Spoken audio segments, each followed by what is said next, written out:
You will hear a number of different recordings, and you will have to answer questions on what you hear. There will be time for you to read the instructions and questions, and you will have a chance to check your work. All the recordings will be played once only. The test is in 4 sections. At the end of the test, you will be given 10 minutes to transfer your answers to an answer sheet. Now turn to Section 1.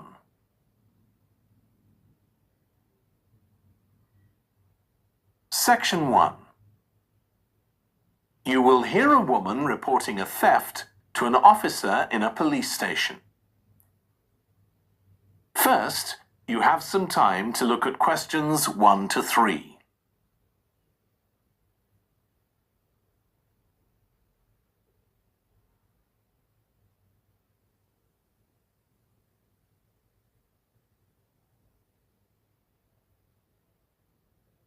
You will see that there is an example that has been done for you.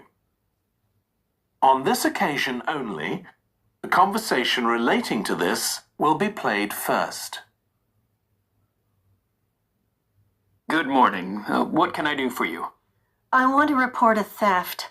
I had some things stolen out of my bag yesterday. I'm sorry to hear that. Right, so I'll need to take a few details. Can I start with your name? Louise Taylor. The woman's name is Louise Taylor. So Taylor has been written in the space. Now we shall begin. You should answer the questions as you listen, because you will not hear the recording a second time. Listen carefully and answer questions 1 to 3. Good morning. What can I do for you? I want to report a theft. I had some things stolen out of my bag yesterday. I'm sorry to hear that. Right, so I'll need to take a few details. Can I start with your name? Louise Taylor. Okay, thank you. And are you resident in the UK? No, I'm actually Canadian, though my mother was British. And your date of birth? December 14th, 1977. So you're just visiting this country? That's right. I come over most summers on business. I'm an interior designer, and I come over to buy old furniture, antiques, you know? There are some really lovely things around here, but you need to get out to the small towns. I've had a really good trip this year, until this happened. Okay. So you've been here quite a while? Yes, I'm here for 2 months. I go back next week. So, may I ask where you're staying now? Well, at present, I've got a place at Park Apartments. That's on King Street. I was staying at the Riverside Apartments on the same street, but the apartment there was only available for 6 weeks, so I had to find another one. Okay. And the apartment number? 15. Right. Before you hear the rest of the conversation, you have some time to look at questions 4 to 10.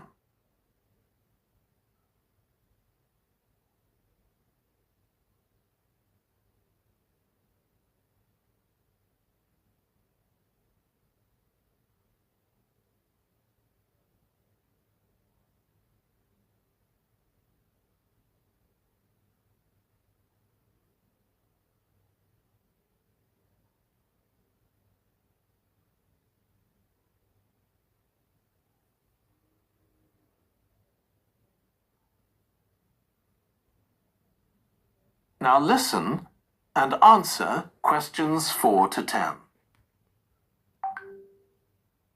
Now, I need to take some details of the theft. So, you said you had some things stolen out of your bag? That's right. And were you actually carrying the bag when the theft took place? Yes. I really can't understand it. I had my backpack on, and I went into a supermarket to buy a few things, and when I opened it up, my wallet wasn't there. And what did your wallet have in it? Well, fortunately, I don't keep my credit cards in that wallet. I keep them with my passport in an inside compartment in my backpack, but there was quite a bit of cash there. About £250 sterling, I should think. I withdrew £300 from my account yesterday, but I did a bit of shopping, so I must have already spent about £50 of that. Okay. At first I thought, oh, I must have left the wallet back in the apartment. But then I realized my phone had gone as well. It was only a week old, and that's when I realized I'd been robbed. Anyway, at least they didn't take the keys to my rental car. Yes. So you say the theft occurred yesterday? Yes. So that was September the 10th? And do you have any idea at all of where or when the things might possibly have been stolen? Well, at first I couldn't believe it because the bag had been on my back ever since I left the apartment after lunch. It's just a small backpack, but I generally use it when I'm traveling because it seems safer than a handbag. Anyway, I met up with a friend, and we spent a couple of hours in the museum.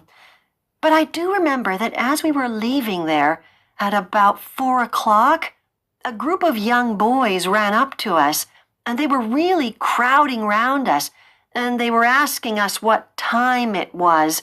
Then, all of a sudden, they ran off. Can you remember anything about them?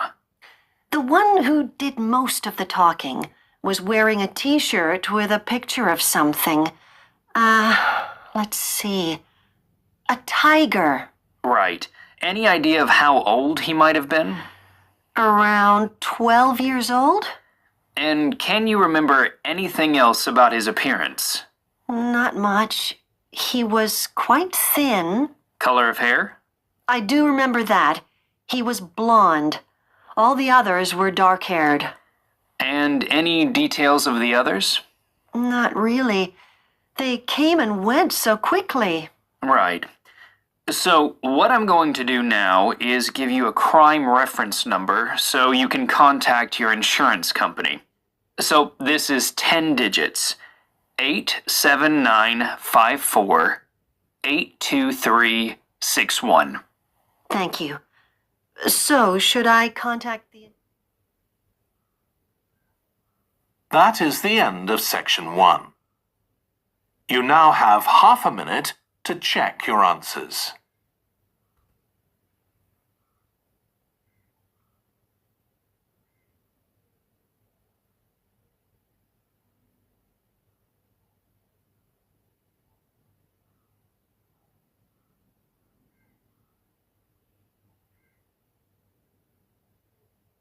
Now turn to section 2.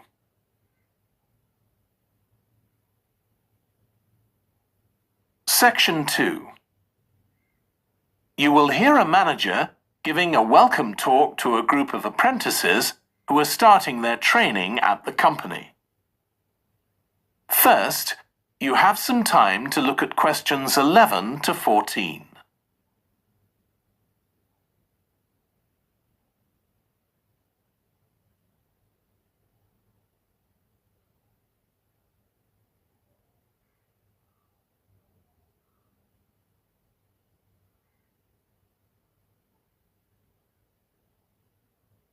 Now listen carefully and answer questions 11 to 14.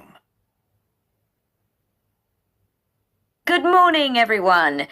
My name's Janet Parker, and I'm the Human Resources Manager. We're very happy to welcome you to your new apprenticeship. I hope that the next 6 months will be a positive and enjoyable experience for you. I'd like to start with some general advice about being an apprentice.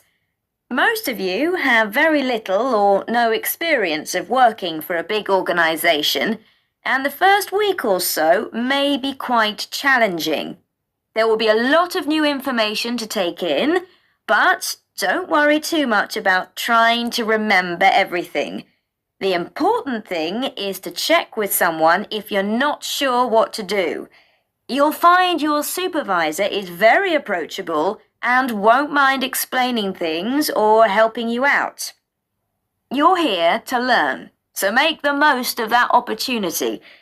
You'll be spending time in different departments during your first week, so make an effort to talk to as many people as possible about their work. You'll make some new friends and find out lots of useful information. As well as having a supervisor, you'll each be assigned a mentor.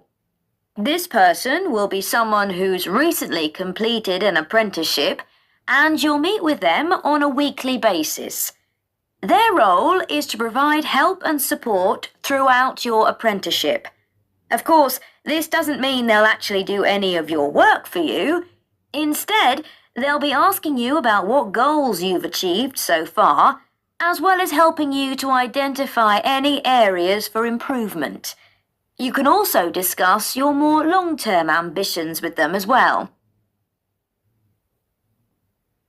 Before you hear the rest of the talk, you have some time to look at questions 15 to 20.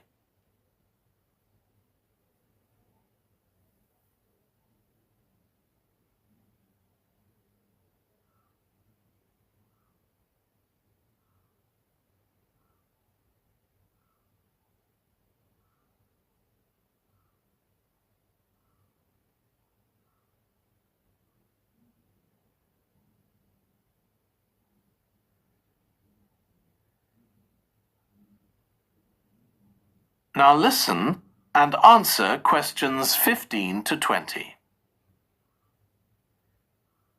Now, I just want to run through a few company policies for our apprenticeship scheme with you.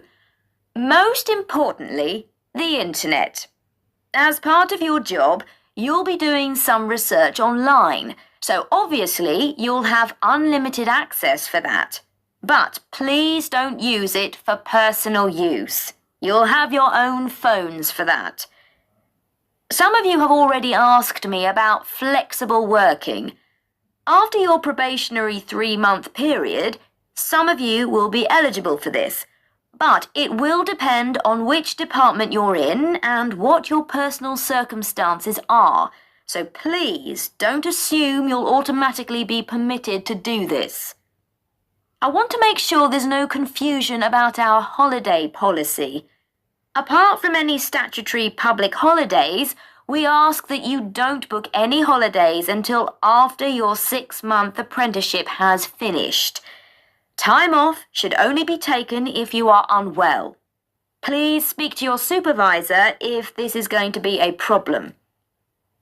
You'll be expected to work a 40-hour week, but there may be opportunities to do overtime during busy periods. Although you're not required to do this, it can be a valuable experience, so we advise you to take it up if possible.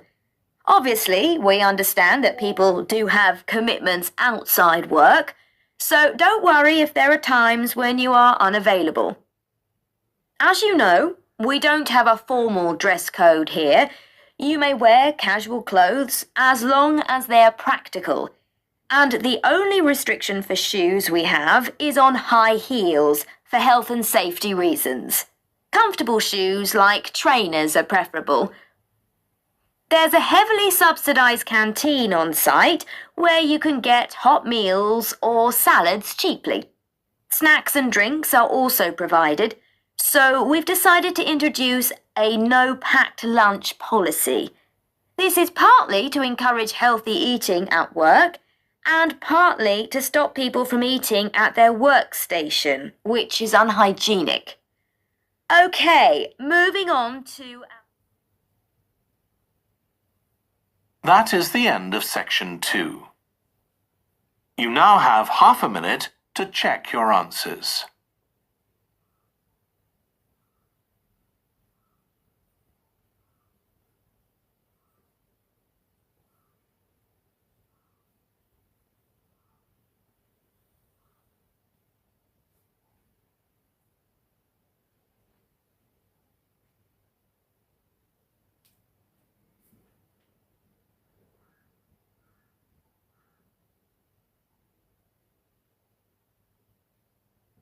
Now turn to section 3.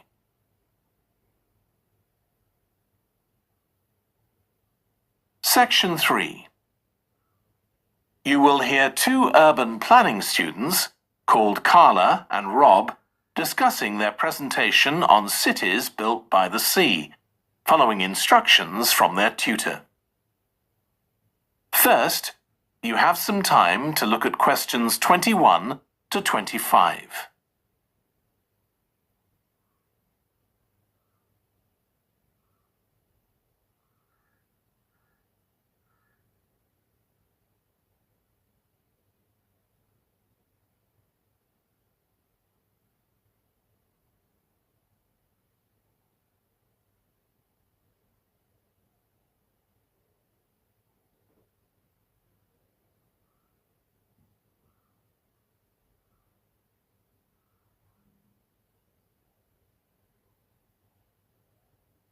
Now listen carefully and answer questions 21 to 25. Okay, so what I'd like you to do now is to talk to your partner about your presentations on urban planning. You should have done most of the reading now, so I'd like you to share your ideas and talk about the structure of your presentation and what you need to do next. Okay, Rob, I'm glad we chose quite a specific topic, cities built next to the sea. It made it much easier to find relevant information. Yeah, and cities are growing so quickly. I mean, we know that more than half the world's population lives in cities now. Yeah, though that's all cities, not just ones on the coast. But most of the biggest cities are actually built by the sea. I'd not realised that before. Nor me. And what's more, a lot of them are built at places where rivers come out into the sea, but apparently this can be a problem. Why? Well, as the city expands, agriculture and industry tend to spread further inland along the rivers, and so agriculture moves even further inland up the river. That's not necessarily a problem, except it means more and more pollutants are discharged into the rivers. So these are brought downstream to the cities? Right. Did you read that article about Miami on the east coast of the USA? No. Well, apparently back in the 1950s, they built channels to drain away the water in case of flooding. Sounds sensible? Yeah, they spent quite a lot of money on them, but what they didn't take into account was global warming. So they built the drainage channels too close to sea level, and now sea levels are rising, they're more or less useless. If there's a lot of rain, the water can't run away. There's nowhere for it to go. The whole design was faulty. So what are the authorities doing about it now? I don't know. I did read that they're aiming to stop disposing of wastewater into the ocean over the next 10 years. But that won't help with flood prevention now, will it? No, really, they just need to find the money for something to replace the drainage channels in order to protect against flooding now. But in the long term, they need to consider the whole ecosystem. Right. Really, though, coastal cities can't deal with their problems on their own, can they? I mean, they've got to start acting together at an international level instead of just doing their own thing. Absolutely. The thing is, everyone knows what the problems are, and environmentalists have a pretty good idea of what we should be doing about them, so they should be able to work together to some extent. But it's going to be a long time before countries come to a decision on what principles they're prepared to abide by. Yeah, if they ever do. Before you hear the rest of the discussion, you have some time to look at questions 26 to 30.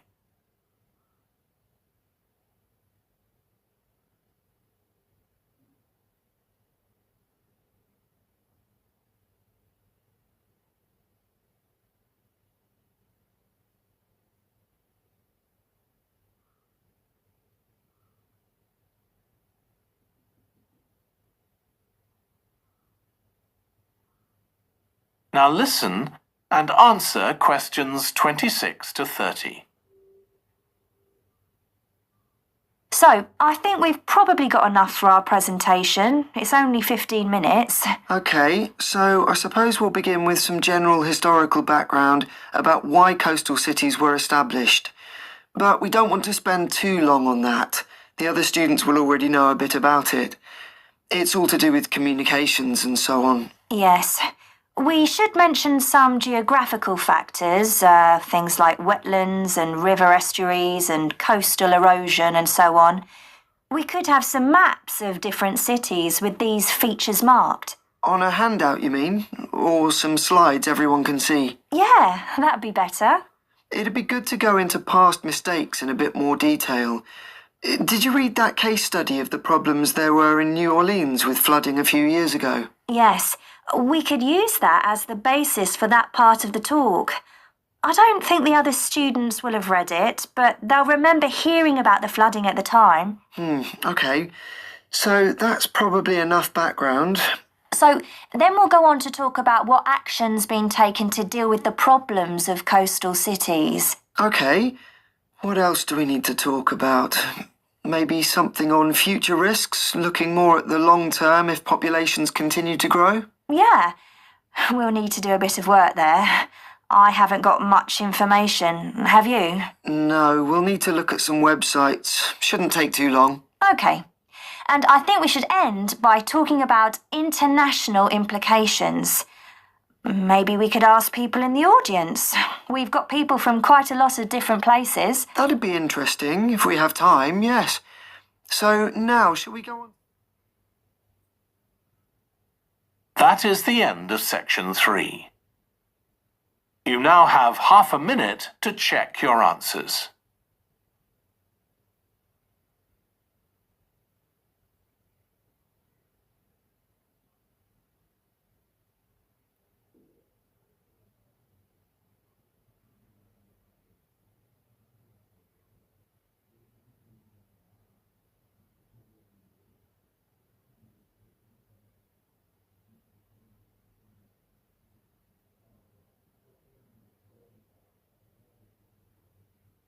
Now turn to section 4.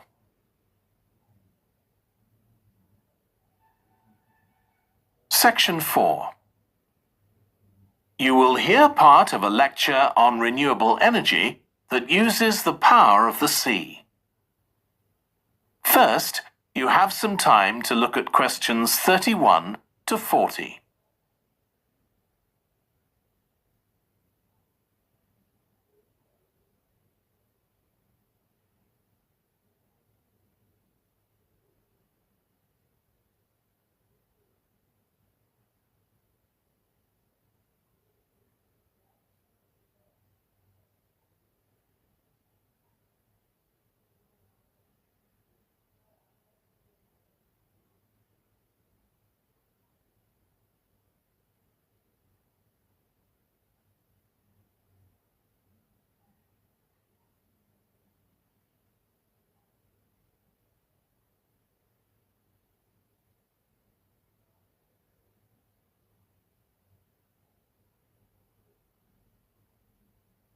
Now listen carefully and answer questions 31 to 40.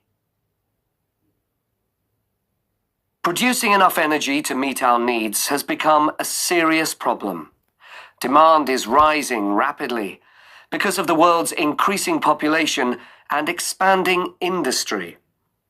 Burning fossil fuels like gas, coal, and oil seriously damages the environment, and they'll eventually run out. For a number of years now, scientists have been working out how we can derive energy from renewable sources, such as the sun and wind, without causing pollution. Today, I'll outline marine renewable energy, also called ocean energy, which harnesses the movement of the oceans. Marine renewable energy can be divided into 3 main categories: wave energy, tidal energy, and ocean thermal energy conversion. And I'll say a few words about each one. First, wave energy. Numerous devices have been invented to harvest wave energy, with names such as Wave Dragon, the Penguin, and Mighty Whale. And research is going on to try and come up with a really efficient method. This form of energy has plenty of potential, as the source is constant, and there's no danger of waves coming to a standstill. Electricity can be generated using onshore systems, using a reservoir, or offshore systems. But the problem with ocean waves is that they're erratic, with the wind making them travel in every direction. This adds to the difficulty of creating efficient technology. Ideally, all the waves would travel smoothly and regularly along the same straight line. Another drawback is that sand and other sediment on the ocean floor might be stopped from flowing normally, which can lead to environmental problems.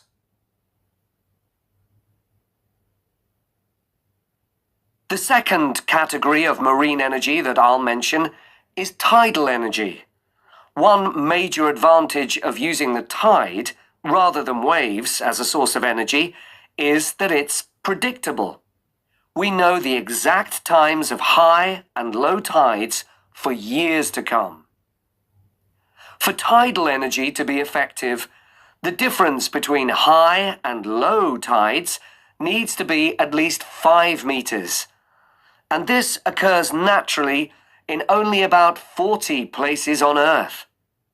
But the right conditions can be created by constructing a tidal lagoon, an area of seawater separated from the sea. One current plan is to create a tidal lagoon on the coast of Wales. This will be an area of water within a bay at Swansea, sheltered by a U-shaped breakwater, or dam, built out from the coast. The breakwater will contain 16 hydro turbines, and as the tide rises, water rushes through the breakwater, activating the turbines, which turn a generator to produce electricity. Then, for 3 hours as the tide goes out, the water is held back within the breakwater, increasing the difference in water level until it's several meters higher within the lagoon than in the open sea. Then, in order to release the stored water, gates in the breakwater are opened. It pours powerfully out of the lagoon, driving the turbines in the breakwater in the opposite direction and again generating thousands of megawatts of electricity. As there are 2 high tides a day, this lagoon scheme would generate electricity 4 times a day, every day, for a total of around 14 hours in every 24, and enough electricity for over 150,000 homes.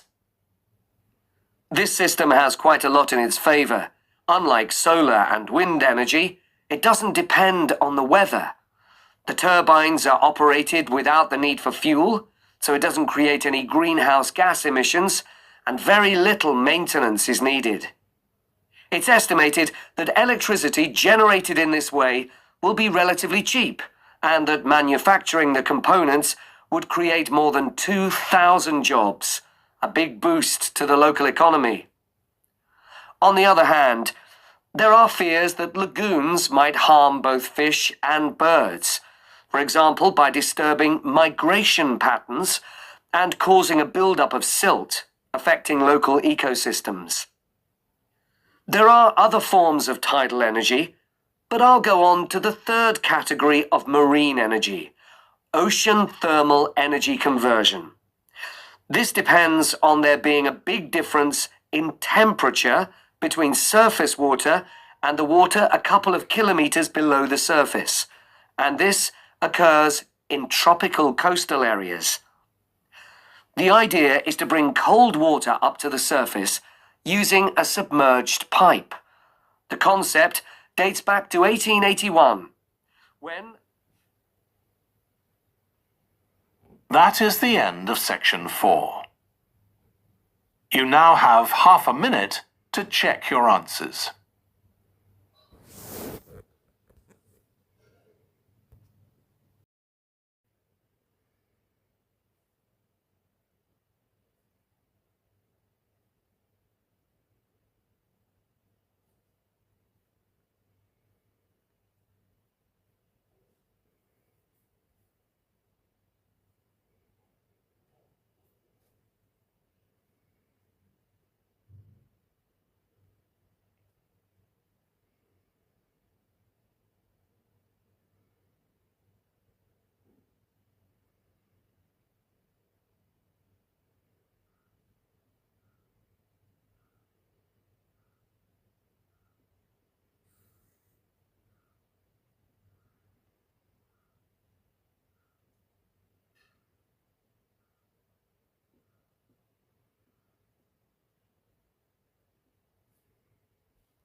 That is the end of the listening test.